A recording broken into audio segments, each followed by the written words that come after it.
Hey everybody, Bryan back with episode 5 of Tales from a Professional Nerd. I am that nerd, Bryan Steele. Hello. Now, I've been doing this now for a little bit, and hopefully you people have caught this video because you've watched the earlier ones, or someone tagged you in it, or whatnot, so you have something to expect from the madness that comes out of my brain sometimes. So if you'll note that today's episode, I called it Kickstarter Musings. And the reason for that is because this week has been, or the last couple weeks anyway, have been pretty big for Kickstarter, for companies using Kickstarter. Then some interesting things that have happened. And also, I got a few things. I myself am a Kickstarter supporter in quite a few different ways. And I got some cool stuff that I think I'm going to show you. And we'll do some unboxings, as it will.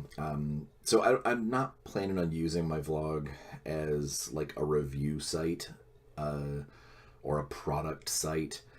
But I started this whole thing to be the kind of voice of how being a professional gamer, a professional nerd, a freelancer, or whatnot, how that kind of how that shapes up. And one of the things that we do is we tend to buy a lot of games, or acquire them, or trade for them, or design them and get copies of our own, or whatever. But it is one of the things, if you're in the game industry, if you're in the novel writing industry, you're probably going to consume a lot of literature.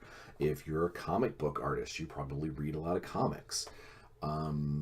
If you're in the game industry like I am, then you will probably spend a great deal of time looking at, reading, playing, researching other games. Not only are they fun, because they are, duh, but it gives you an opportunity to see what's out there, get inspired by other people's stuff, or let's say, and this has happened to me before, is you've got a just brilliant idea, oh my god, it's the best thing ever, and you head down to the game store and someone's like, hey, I need to show you this game. It just came out, it's super cool. And you sit there and you play it for a few minutes, and then suddenly you realize, man, this is really close to something that I was cooking up. And they obviously got to market first, which means that maybe you got to do some tweaks, maybe learn from some of the things that are problematic in their game. Whatever the case may be, you figure it out and you go from there. But it's just like any other research. These games are important to us. And so I end up backing a lot of Kickstarters, even if it's just to get an electronic copy of a book, or to get the baseline product. Because it's good. It's good for me to have access to these things. So I really wanted to kind of spend tonight's episode. Speaking of, I said tonight. You might notice my lighting's a little weird. I probably look a little haggard. My rosacea is definitely kicking me in the ass today. So it is deadline week here at House Steel, and deadlines for a freelancer, you got to live and die by them. If you blow past them and you just basically, you ignore the fact that, well, I'll get it done when my muse tells me to get it done. Well, then you're probably going to have problems, and people might have a hard time, accepting your work at face value. And this week has been rough. I'm recording at night. I normally record during the day. My kids are already asleep. My wife is upstairs resting. I am exhausted, but I still plan on making a hell of a video for you guys. and it should be a lot of fun. So I mentioned it's deadline week, wrapping up on that Shadowrun novella that we were talking about, and doing the final edits on some Dungeon in a Box stuff. Getting started on some Shadowrun role-playing stuff, and kind of all at the same time, I managed to get one sculpting conversion thing for a local store done, and set up some other cool stuff in the process. I was hoping to have some really cool news for you tonight, concerning something I'm putting together for Gen Con. But it has not completely gelled. I'm much farther along than I was when we spoke last. And it's shaping up to be, if everything comes together the way it's supposed to, it is going to be super awesome. And I can't wait to tell you guys all about it. But yeah, so let's see, where was I? I was talking about deadlines? Yeah, I was talking about deadlines. So I've got these things that I'm trying to take care of, and it's got me pulled a little thin. Combine that with some, health stuff and house stuff and kid stuff. Tomorrow is my stepdaughter's birthday. She turns 11. The kids are getting to the end of their school year here pretty soon, and there's just a lot going on. A lot happening in Casa de Steel. So I wanted to make sure that I put together a cool video for you, and one that hopefully you guys will be interested in listening to. That's that. I mean, I obviously, other than me just venting about rando stuff, this is kind of what I want to be able to share with you, how a day in the life is. And for the last week, or maybe a week in the life is really kind of what it should be called. But no, this last week, it's been crazy. It's been stressful, but good in a productive way. Some of the stuff that I'm putting together is coming together really, really tight. I'm very pleased with it. I've got some things that I'm drawing up on in the next couple of days. Once I kind of get everything wrapped up for this Shadowrun novella, I'm going to take a couple hours and draw some schematics for some things. I'm probably going to at least get the initial armature and sculpt and baseline sculpt ready to make some pretty cool earth elementals in a couple of different sizes to sell on eBay. Reason for that is one, anytime I have a lot of sculpted bases and some little terrain pieces and things like that on that I sell on eBay as a pretty regular thing, because I pour my own resin here in the studio. But a game that I spent a lot of time, a lot of blood, literally in some cases, and a whole lot of sweat and tears, went into a wonderful skirmish game, a apocalyptic sci-fi game when I was working for CMON Limited, formerly known as Cool When You're Not, called Dark Age. A lot of you will probably recognize Dark Age or recognize my involvement with it. That was my baby for several years. And right at the end of my tenure with CMON, I had really kind of set the stage for what I wanted to produce and what I wanted to put out for Dark Age. And some of those things got some art, and some of those things got some rules, but they never actually got minis while I had the availability to create them. And a lot of those fans are still really, very rabid players. I hear from people all the time, and I love it. I love knowing that I touched their game tables and their lives in that way. And while I don't have the ability to mass produce stuff like I wish that I could, I just don't have the capital or facilities for that. I do think I can probably make some cool stand-ins, and for the older fans, maybe it'll be neat for them to know that, I created the unit originally, and now I'm also kind of creating the proxy that fits my idea. I don't know. Whatever the case may be, that's on my plate here relatively soon. And as of actually just was it yesterday? I think it was yesterday we finalized it. I am going to start running the occasional painting class at one of our local game shops, local here in Lafayette, Indiana. The game store is called Tier 1 Games. It's run by a very close friend of mine named Christopher Lacrosse.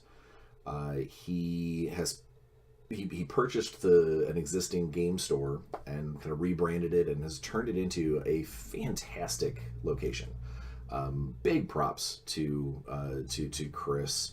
He took an idea and really followed through with it. And I won't lie, he has turned that store from what used to be primarily just kind of a collectible card game store, and he's turned it into a fantastic little hobby location. And it's got, hands down, the best selection of like paint and weathering powders and hobby materials in a local store easily in the state of Indiana, and maybe a couple of surrounding states too. I mean, like, he really has gone out of his way to turn Tier 1 into something fantastic.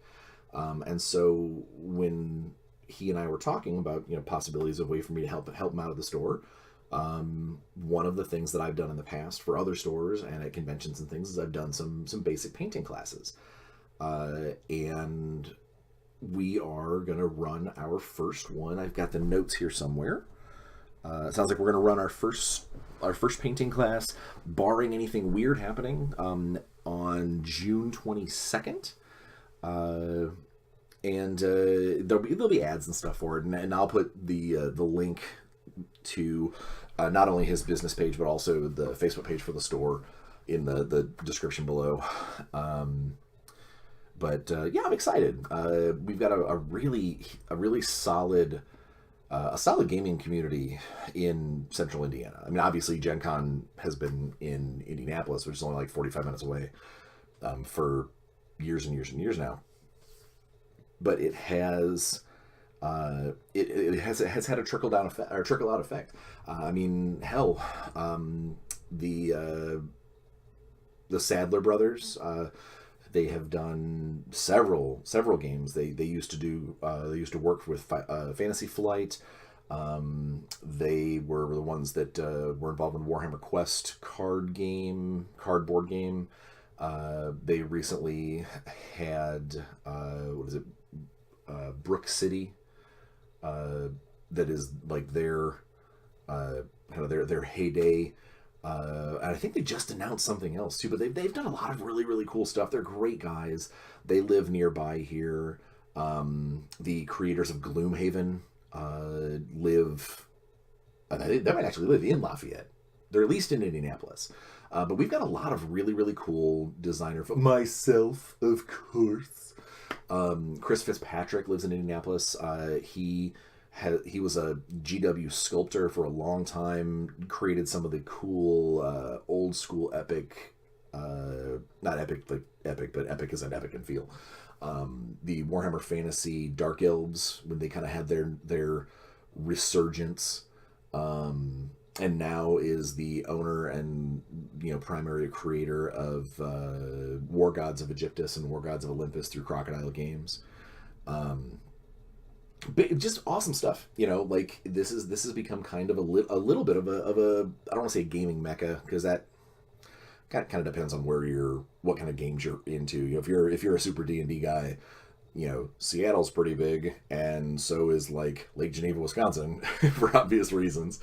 But either way, like this has become a pretty big gaming area, and so for Chris to take a store that was good at what it did and turn it into not only that but something above and beyond, I gotta, my hat's off to him. I literally have no hat on. big props to that. And that's going to say one of the things I'll be doing soon is I'll be running the occasional paint class there. So follow the link, set up, get part of the events, and if you are in the general vicinity, be awesome. Drop me a line, let me know you're going to be in town. Well, we can meet at the store, maybe push some minis around, play some board games or something. It might be kind of cool, and who knows, maybe one of these days I'll do a vlog from the store, like if there's an event or something. But yeah, so that's kind of what I've been up to. That and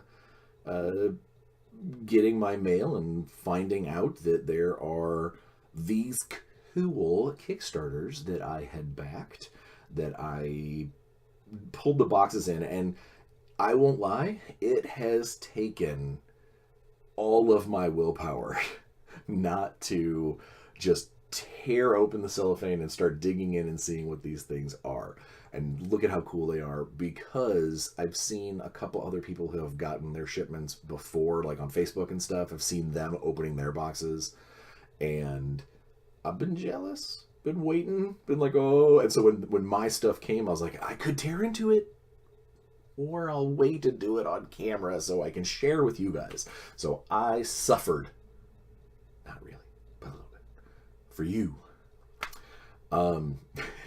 So silly. I'm so tired. Please, feel free to blast me in the comments in this, because I'm a little loopy. I'm heavily caffeinated. It's late. I've been getting not a whole lot of sleep this week, so I'm a little on the crazy side. But I wanted to at least share every week. I want to share something with you guys, even if it's a short little nothing. Hopefully tonight will not be a short little nothing. Hopefully tonight will be awesome. Let's see, what else before I get into the Kickstarter, the actual namesake of this. I had mentioned, I don't think it was last episode, in one of the previous episodes, I had mentioned the Laughing Moon Chronicles, a role-playing group out of Arizona. I want to say it's Tucson. I think it's Tucson. I don't know. But who one of their flagship members is a woman by the name of a model by the name of Griffin Maria, and I have this week spent a lot of time watching their. They have recorded several campaigns through Twitch and through YouTube, several campaigns of their various role-playing chronicles set in this world. And this week I was like, you know what? I am interested. I want to watch. I want to see what's up. And so I started one of their campaigns called The Wheelhouse. I started their season 1 this week. I've probably watched about 8 or 9 hours altogether. So 3 or 4 episodes of them playing. It's neat. It is really neat. I suggest you guys check it out. You know what? I'll put. I think I've already put it on there once, but I'll put the actual YouTube address in the description so you guys can follow it if you want. But it's neat. They do some cosplay events. Griffin likes to be in costume for a couple of the events, but not always. It isn't like that always. But it's obviously a very deep and very rich world. The system I'm not 100% on board with just yet. I haven't watched it enough to know all the ins and outs. There's a lot of terminology getting thrown around that I'm unaware of. Probably because I did not watch an earlier campaign with this system. I kind of started with this Wheelhouse season 1, but it sounds to me like there was something that happened before. But either way, I've been having kind of that playing in my ear while I'm working on role playing stuff, and it keeps me jazzed, keeps me going. Although I will say this, it is not 100% kiddo safe. There is some language Obviously, I don't care, and I think probably a lot of people can overlook the occasional F-bomb being dropped. It isn't like they get gross or anything. It's just a little profanity here and there. So keep that in mind if you're watching it at work, or if you've got small kids around or something. You might want to have earpiece in or whatnot. But yeah, so I've been doing that and just working. A lot of work, taking care of my wife, getting the kids to do all their various things, and just the other half of freelancing is balancing work and home life, especially through the emergency times. You know what? I think tell me in the comments whether or not you think this is a good idea. But maybe next week's episode will be kind of the trials and tribulations of balancing a full-time freelance life with a full-time life. Just being trying to be a good friend. If you know what, perfect segue. Earlier this week, if you follow me on Facebook, I might have tweeted it too. I don't remember. But I mentioned that I was having a rough day and that I couldn't get over this feeling, this kind of self-induced paranoia that I was letting a lot of my friends down, ignoring a lot of them, sort of becoming the hermit that I hate being, and sort of sequestering myself off with work and home life, and not being there for people like I normally would be. And that's always really hard for me, is not getting that social interaction. I'm a very social creature, and if I shut everybody out, and if I'm not getting that back and forth, even if it's just playing on Xbox with my buddy for a couple of hours, if I don't get that now and again, I will start to wear down, and I'll fall into some dark stuff. So like I said earlier this week, I kind of posted it up and was like, just to let everybody know, if I've been a jerk, I apologize, and I hope that you guys forgive me. And I think that is part of the cost of working from home and not really punching a clock. And I set my own schedule, but sometimes that means my schedule doesn't end. So yeah, let me know in the comments. I'm not going to get on the topic. I'm not going to sink my teeth in it. We got other stuff I want to cover. And the unboxing. I wanted to unbox stuff. But I think again, please let me know in the comments if you think it's a good idea to do a trials and tribulations of working for yourself and working from home full time. Maybe we'll go over some tips and tricks and the dangers, and I'm sure I'll probably share a story or two, as I am wont to do. But yeah, so let me know. All right, so let's get into the actual topic that I labeled and everything. Man, my hair is crazy. This is what happens when you're sitting in front of a TV or sitting in front of your computer monitor for all day, 12 hours a day for a week. This happens. So yeah, so I called this episode the Kickstarter Musings, because I think Kickstarter really falls into a very weird place between gamers and collectors and stores and distributors and retailers and the producers, actual fabricators of the games. Everybody, it no pun intended, it changed the game. It really kind of flipped the script on everybody, because now suddenly, I don't want to say originally, but for the most part, Kickstarter was seen as a way to get that investment, get that initial capital to create a product that you may not have had the ability to do initially. One second. So you weren't, you didn't have that stuff. So you reached out to the world and said, hey, I've got this really cool idea. I want to be able to make it. Help me make it. And I think that's kind of how it started. This whole crowdfunding idea. And then a couple of really golden gooses landed, and some companies, some of which I worked for, that they scored really, really well on Kickstarter. They made a bundle, and continue to do so. And I think the nature of Kickstarter, so this is where a lot of people get, they kind of fall in one camp or the other, where a lot of people will say Kickstarter should only be for startups. They need the money, these big companies don't.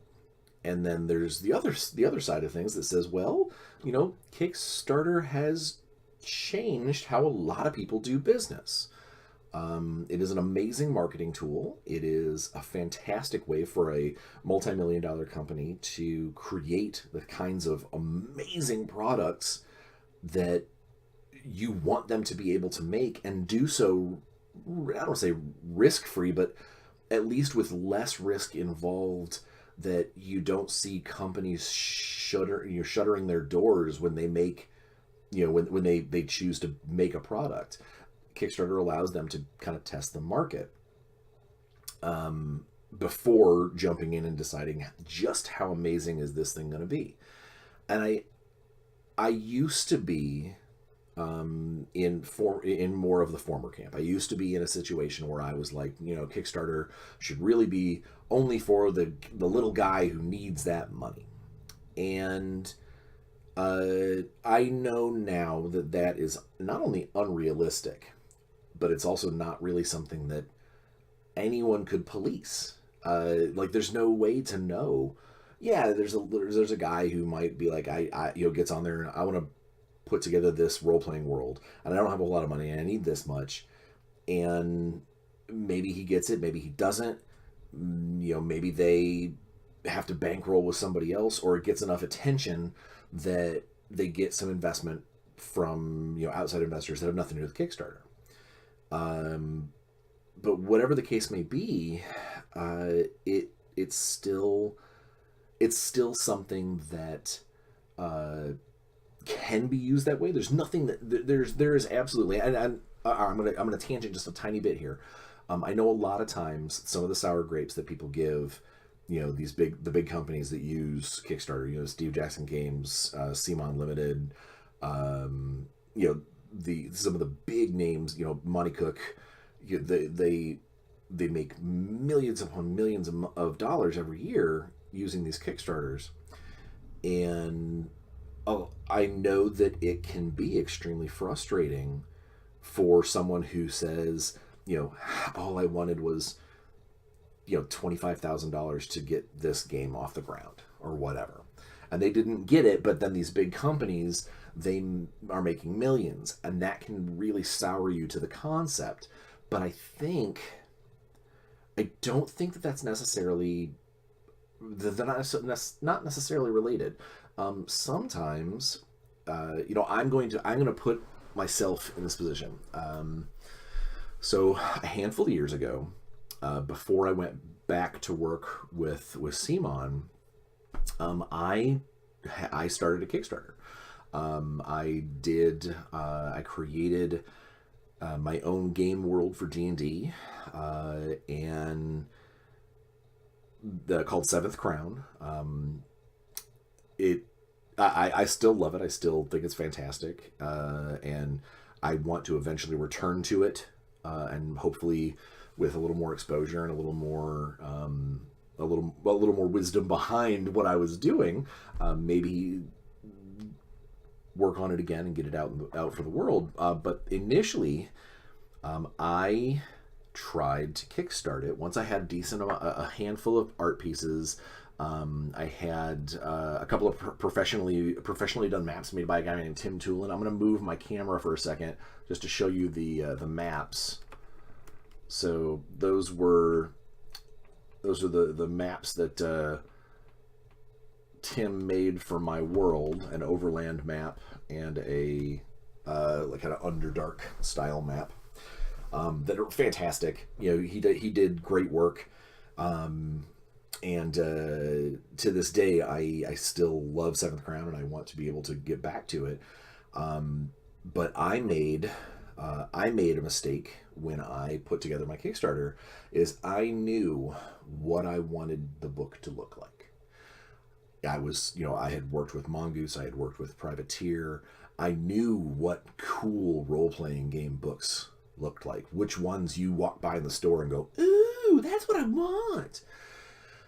And so I started doing my research. I talked to former editors that I had worked with, got prices, talked to artists, talked to the binder, talked to a distributor. Like, I talked to everybody and got numbers or a number range. And I put everything together, figured out how much Kickstarter and PayPal were going to take off the top, and came up with a number.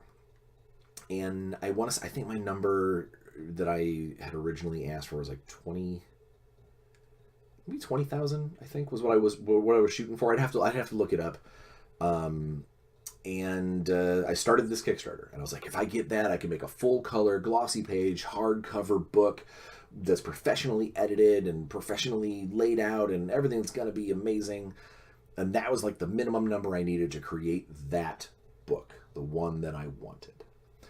And the Kickstarter did okay coming out of the gate. I think we wrapped all together, like at the very end, like just over 10 or just over 11, or just under 10. I don't know. It's been a long time.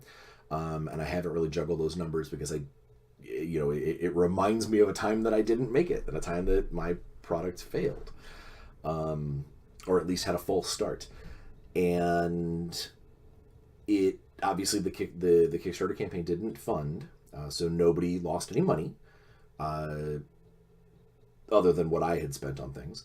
But none of the backers had lost any money. And what ended up happening is, about 6 months later, I took a look and figured out that I made one of the biggest mistakes that Kickstarter, creators do, is they set that number too high. Because one of the things about Kickstarter, and this is just a trending thing, is people, for whatever weird reason, and if you're out there and you're a Kickstarter shopper and you are one of these people, cut it out. People don't want to back things if it's not going to fund. And that's just so backwards. Because you don't lose anything. You're not out any money if it doesn't fund. But if it doesn't fund, people sometimes won't back it. Pay attention to that cycle, because it makes no damn sense. And so I looked at the number that for me to just to basically make the book, whether soft cover, black and white, or grayscale pages, at a baseline amount of information, not like these giant tome that I wanted, with like a monster section and all that stuff. And I could have done it pretty competently at a baseline rate, just basically get the book out the door at something like 8,000, I think is what I figured out, which, looking at what I generated, would have been enough to create this book and get the world out there for people to be playing and purchasing and generating more buzz to then create more books. And what I should have done is I should have created this product, set that goal at like 7,500 or whatever, get it so it funds, because now suddenly people, again, because they don't,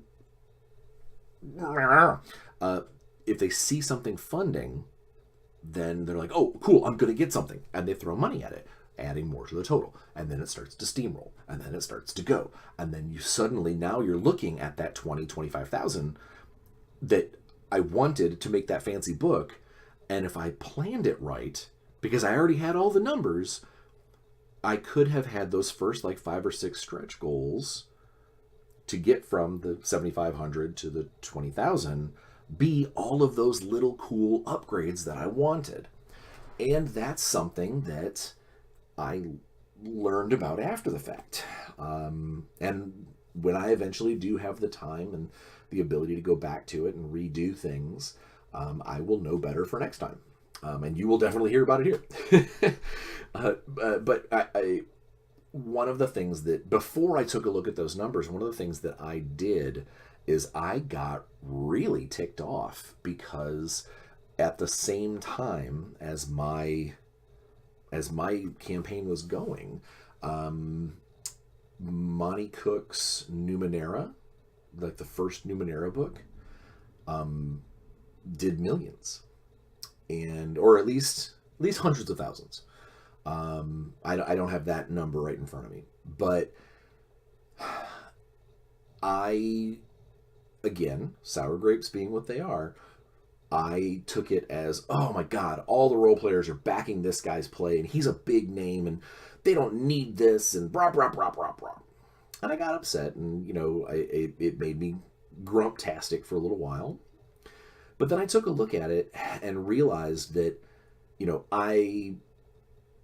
I screwed up my campaign, and whether or not it happened at the right time, there's always going to be people that back 2 or 3 different things at the same time, especially if, they're avid role players. If they want your stuff, they'll want your stuff. It's not because they only have so much, because again, they're not losing any money. They're not spending their money unless everything funds. So it isn't that they're like, I only have $100 that I can put toward Kickstarters. Because if the Numenera one closes out 40 days after mine does, that's not the same money. It's totally a different animal. And I made the mistake of blaming Numenera for my loss until I really realized what I had done, or what I hadn't done, as the case may be. And so I think that, whereas I started out as someone that was like, yeah, the big companies don't need to touch on Kickstarter. They need to stay away and deal with the fact that they make all their money doing their money things. I am now more in the camp of Kickstarter should be for everybody. There's always going to be people that you can reach out to, that you can get that share of whatever attention needs to be out there. And, so I did write down a handful of numbers. So a way back, or a while ago, there was a Kickstarter that got a lot of attention. Has nothing to do with the gaming industry. That the infamous potato salad Kickstarter, where a guy, almost seemingly like a joke, got on there and said, I want to raise money to make more of my potato salad. And it became this running gag that eventually, seeing some of the numbers now, it's not nearly as powerful of an impact, but it raised $55,000 for potato salad.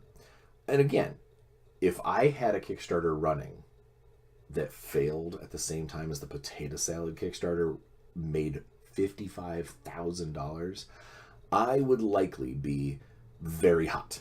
I would be very mad that this potato salad joke made all this money. But at the end of this, he turned around and he put together like this really cool picnic and bought pizza for like 500 people and made potato salad in hundreds of gallons to give to like food shelters and things. Like he did something with this and turned what used to be a joke into something really kind of neat and cool. Because he followed through. let's see. What else? I wrote down a couple other cool things. Oh, so yeah, some other Kickstarter successes. There's a bunch that we know, but like most recently, the what did I write down here? I can't even read my own scribbles.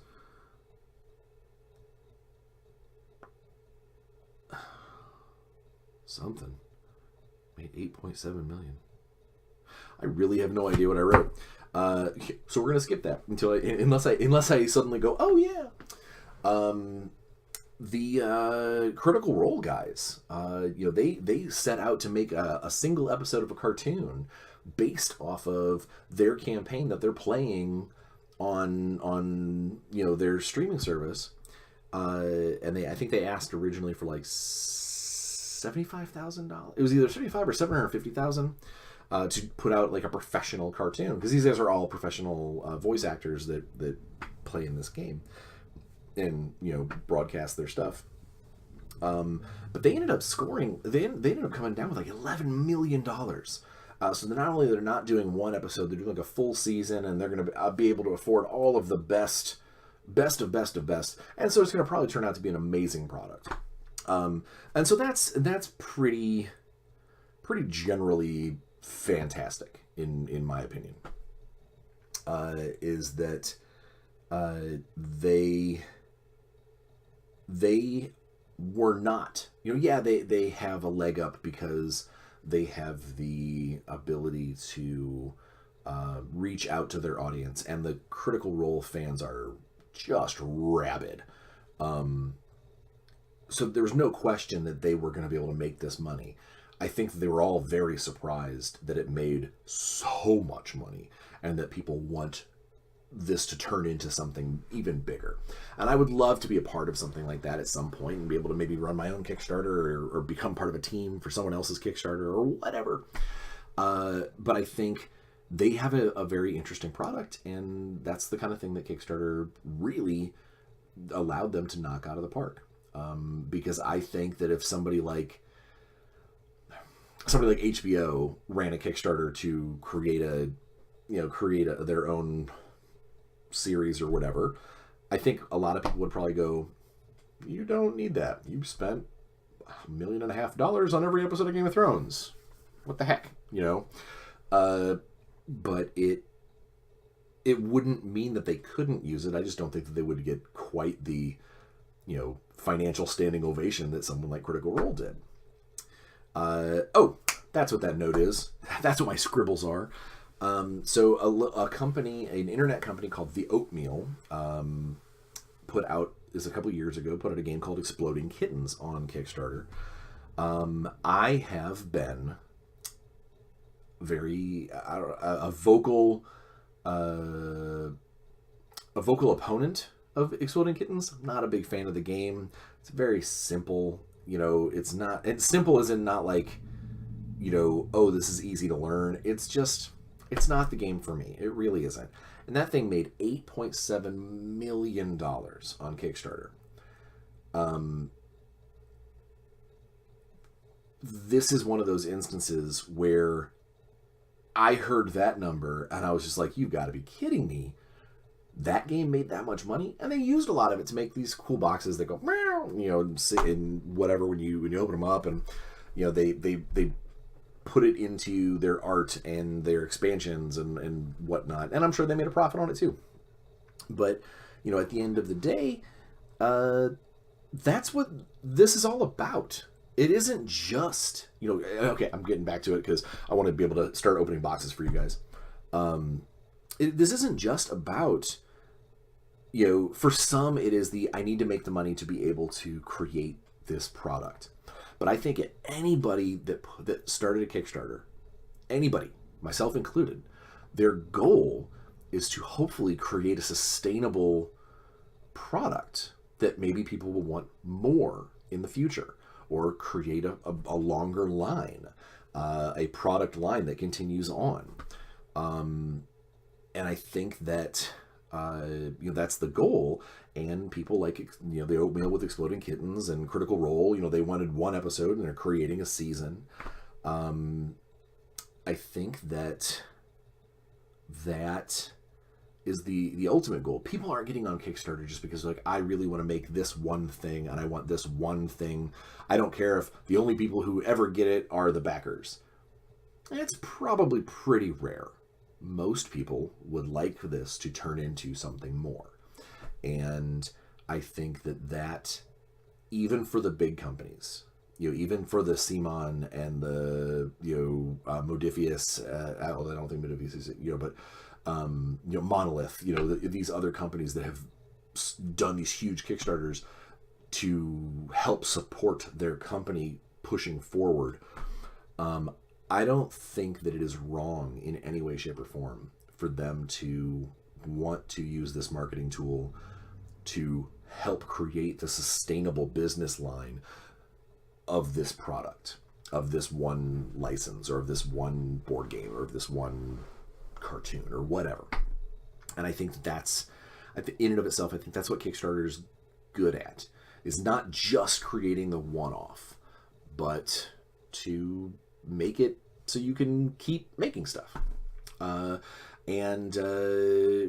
two things that I'm going to unwrap right now are good examples of that, because both of these companies have made other products and have already shown that they've got new stuff coming. Again, good business model. Kickstarter helped them create this product line. And now, because of the success of this, they can now move on to hopefully be successful with this. And depending on the size of the company and the ability to generate revenue, maybe they use another Kickstarter to push that one for the next, and so forth and so on, until eventually the goal, obviously, would be to, if for some reason Kickstarter closed their doors, that you would have sustainable product and people want an audience that wants your product, people who want to buy more stuff from you, perhaps directly from you or from a distributor or whatever. That's the deal. I think that's the best thing for Kickstarter is, whether or not you're a big company, whether or not you're a one-off guy, whether or not you're, a brand spanking new creator, that if you use it right and it happens successfully, that you can push yourself to the forefront and make that happen. Yeah. All right. So I kind of went on a little long ranting about that sort of thing, but let's look at stuff. So the first thing that I got here, it's heavy, is the Kickstarter Skirmish Bundle from Tinkerturf. So, Tinkerturf, this is one of those things where I ran into these guys. Ooh, I think I broke part of my table. I ran into these guys at like PAX East 2 years ago, and they had a bunch of this cool stuff, and they let me use some of their terrain for one of my Dark Age tournaments. And I was really impressed. I thought it was cool stuff. It was neat, like laser cut laminate, like cardboard terrain, but not chintzy. It's here we go. So this is a containers set, and so I backed their Kickstarter that has just a bunch of stuff. I'm not gonna be able to assemble it now, but so it's basically kind of pre-painted. Print. Oh, you can see it better on this next one.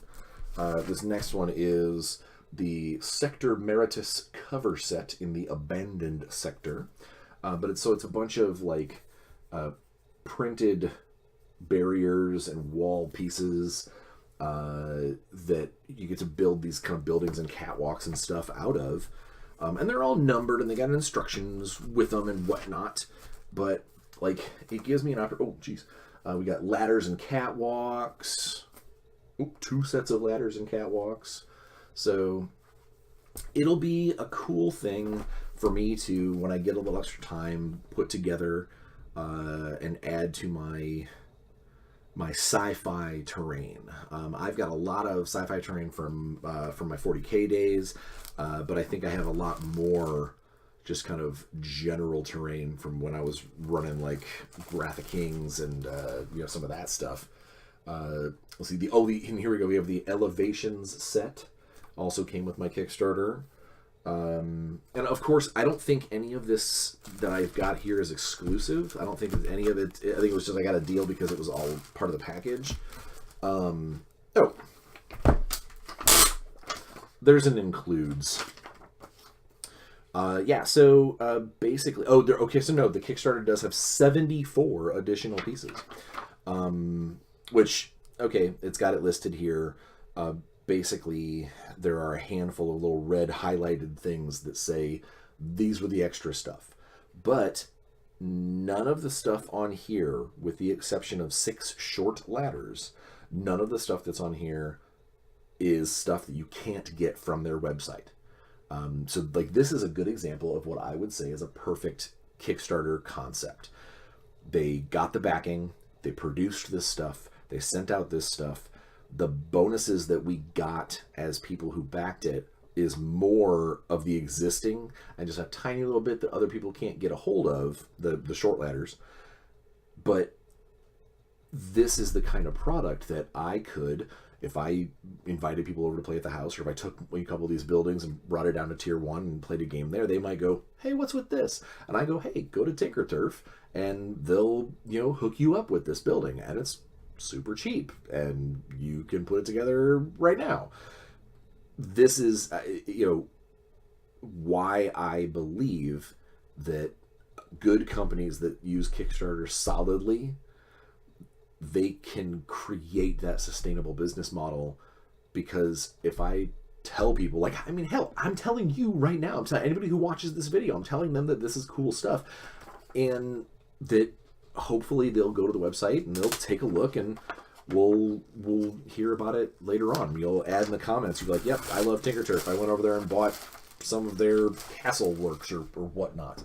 But that's kind of what I think Kickstarter's really, really good for. Is I know for a fact, I backed this because I saw it in person at the show, but then now if I play with my friends using some of this, or if I bring over, some of those elevations with ladders and stuff to my buddy's house to get a game in, he's probably going to go, man, that was really cool. Where did you get that? And I can go, I could say, well, I got it on Kickstarter, but I'll probably say, oh, the Tinkerturf guys, pop over to their website. They've got a bunch of cool stuff. And so that gives them something that they can now move forward on. So that was one of the things. Maybe here in a couple of weeks, when I get a chance to breathe and do some more modeling, some more miniature and hobby work, I'll put together a couple of these and show you, show you what they look like when they're all put together and stuff. Because I think that'd be pretty cool too. And then now, oh God, this is heavy. It's really well put together because it's super heavy. Speaking of heavy, all right, so I am a comic book just dork, especially DC Comics. DC Comics, things like Batman and Aquaman is my absolute favorite, but like characters like Booster Gold and the Batman, Flash's Rogues Gallery, they are the comics, Suicide Squad, they're the comics that I have eaten up my whole life. And so when I heard, I'm big into the Batman miniatures game from Night Models, bleeding over into the DC kind of greater universe one. And then when I saw that they had, oh my God, this weighs so much. This is nuts. The Batman Gotham City Chronicles board game, I jumped in like a madman into their Kickstarter, because not only is it seemingly a pretty cool game that, as my my friends come over and want something to play, or my kids get a little older and want to learn about some of the more in-depth games that Daddy plays, this seems like a great a great way for me to play with DC Batman toys. Ugh. All right, so first off, my Kickstarter, and I didn't even buy everything.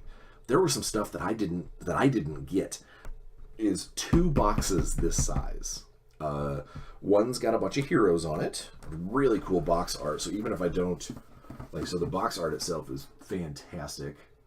It's got the Batman family, bat signal. Again, you're seeing this for the first time. This is cool. This is going up on my wall. Comes with a sweet Bat Family versus Bane art print. Very cool. Yeah, that's going to go up on my wall. Let's set that off to the side. And then we've got a missions booklet, a rule book, which I'll eventually need to learn how to play.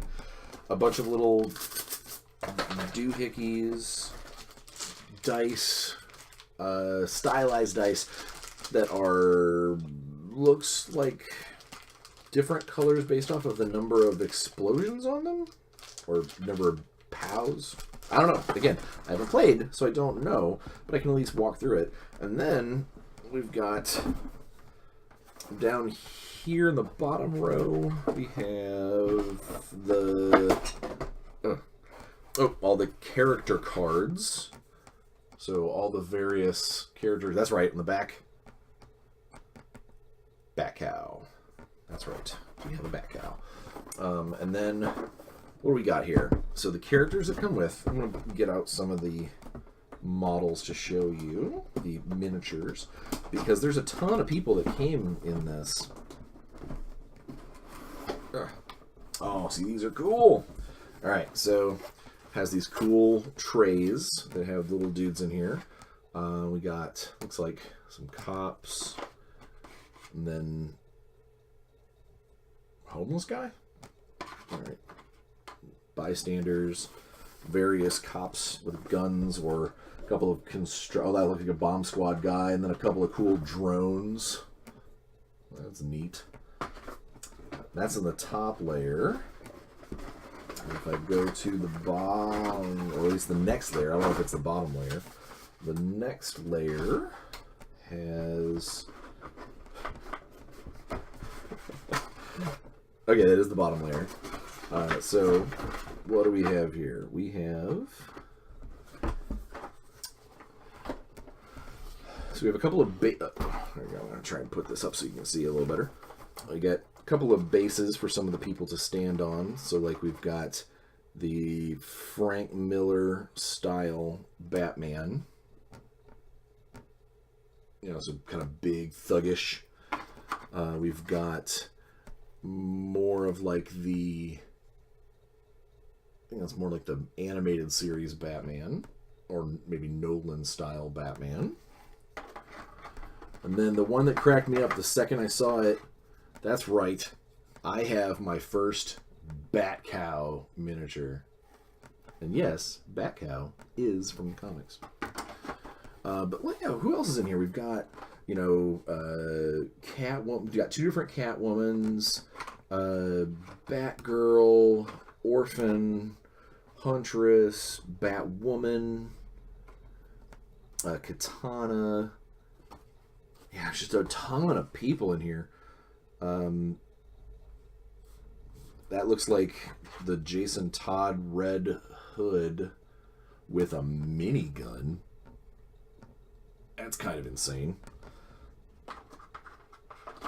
But, alright, so... And it looks like on the top row, the top part of the art, it actually explains what all is in here. So let's close this back up. And I'll just read through real quick. Oh, it does. It goes right through. So yeah, it's got... we got Catwoman from The Long Halloween, Batgirl, Batwoman, Batman from Dark Knight Returns, regular Batman, Bat Cow, 4 bystanders, that's the homeless guys, 4 citizens, 4 guards, 4 SWAT members with rifles, 4 SWAT members with briefcase. That's what I thought were the bomb squad guys. 4 drones, 4 GCPD with handgun, and 4 GCPD with batons. I said baton. I'm tired. Huntress. Oh, that's not Orphan. That's spoiler. Okay. Black Canary, Katana. Oh, and then Orphan. Bluebird, Renee Montoya, Harvey Bullock, Commissioner Gordon, Duke, Red Hood, Nightwing, Robin, Damian Wayne Robin, Robin Tim Drake, Batman from Year 100, which... Oh, it's the Vampire Batman. Gotcha. Green Arrow, Batman Year 0, and Azrael. So yeah, a bunch of cool stuff in the hero box.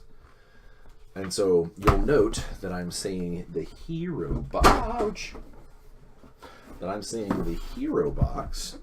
Because if I close this up and set it down because it weighs a bunch. Let's go ahead and pop open the villain box.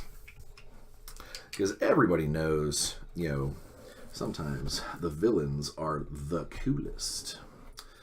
I've always been that kind of person that, the villains are cooler looking. Why like G.I. Joe when you can have Cobra?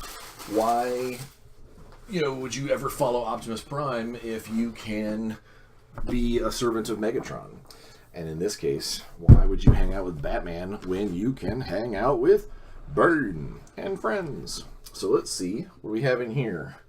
So this is the second box, the kind of the alternate box that came with everything. This is enormous. I'm assuming it's probably some kind of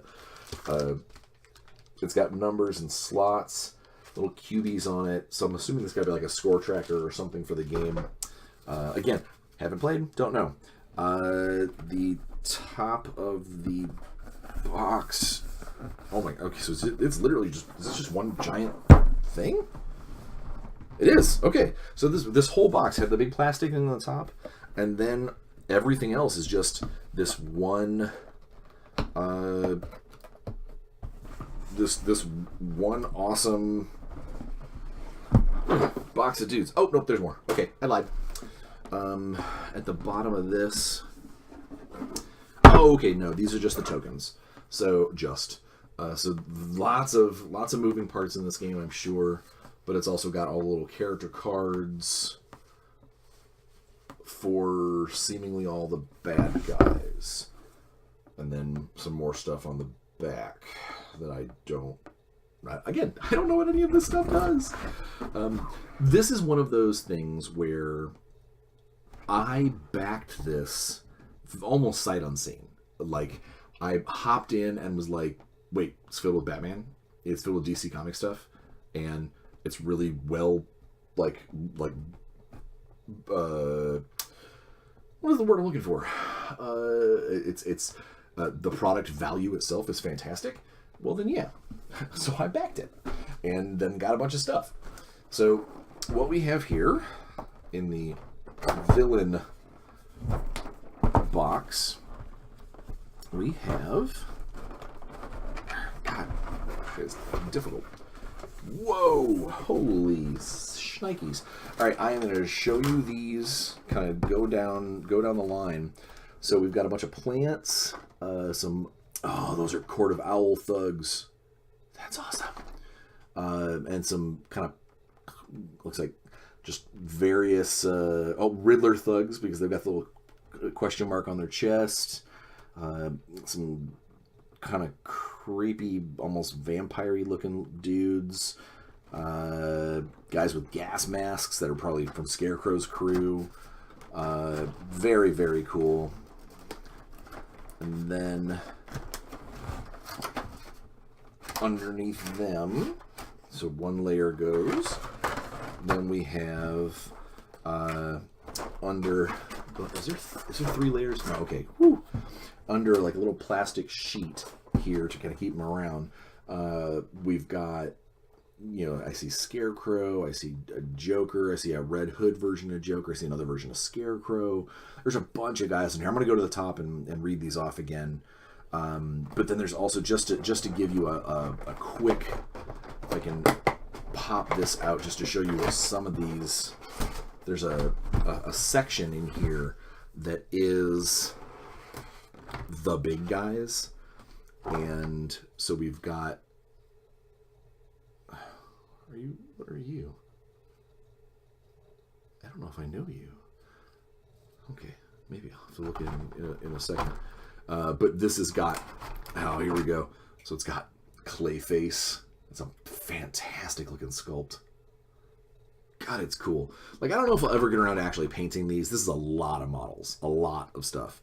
But there's just some really, really cool things that are in this set. So either way, I'm gonna be ecstatic. Like, this is just some cool stuff that I'm gonna get to play games with my buddies.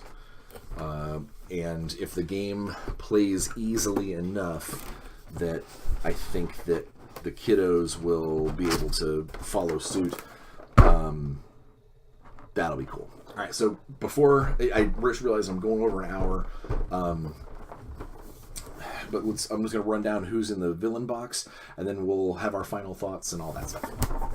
All right, so we've got Scarecrow, Wrath, Jason Todd as Hush, and then Hush, Two-Face, Red Hood, the classic one from Killing Joke, one of the Joker origins, Bane, Scarecrow, Riddler, Riddler Year Zero, Harley Quinn, Mr. Freeze, the Ratmaster, Harley Quinn as almost like the Suicide Squad version, the Penguin, Killer Moth, Firefly, Ra's al Ghul, Orphan, Black Mask, one of the Talons from the Court of Owls, Classic Riddler, the Joker, Deathstroke, Deadshot, Poison Ivy, Bud and Lou, Harley's hyenas, Court of Owl members with handguns and katanas, some Penguin gang, a bunch of Carnivorous Plants, Riddler gang, Bloom's gang, Brutes, Quinn's gang, Thugs, Hazmat Thugs, tons of cool stuff. And then in the big guy section, we've got Clayface, Man-Bat, Tusk. Oh, that was the guy who I didn't recognize. He's kind of like a weird walrus mutant looking thing. Solomon Grundy, Mr. Bloom, Bane. That's cool. So there's a little version of Bane, and then there's the big one that he's got the venom all pumped up in him. Killer Croc, small, Killer Croc, huge, and then Doc to Death. So I know like this is kind of weird. I don't normally do this kind of thing, and I won't do a lot of unboxings because this is a lot of you guys are just sitting here watching me open my presents and going woo ah. I can't imagine that that's the most fun for you, but I wanted to share with you this is kind of the exciting thing that happened to me this week while I'm working and trying to churn through all these deadlines and deal with family stuff and all the other things that make my life my life. I get this box shows up at my door and reminds me that well over a year ago I backed something awesome, and it's like a present because obviously I don't have to pay for it right now. I had already paid for it, and now I get all this cool stuff that reminds me that my industry rewards cool ideas and neat things. So yeah, I could probably go on, but I think I want to try and wrap it up here. Again, I want to try and stay under an hour for most of these, but you guys can listen to me go on. Follow the links in the description to some of these cool things. Maybe you can buy your own copies and tell me how cool they are. Or if you already have them and played them, let me know, because I haven't had a chance to do so. Either way, thanks for listening to me go on about stuff and think about how Kickstarter has affected things, and the kind of ins and outs of why it could be good and where we go from there. I know I rambled a bit because it's been a long week.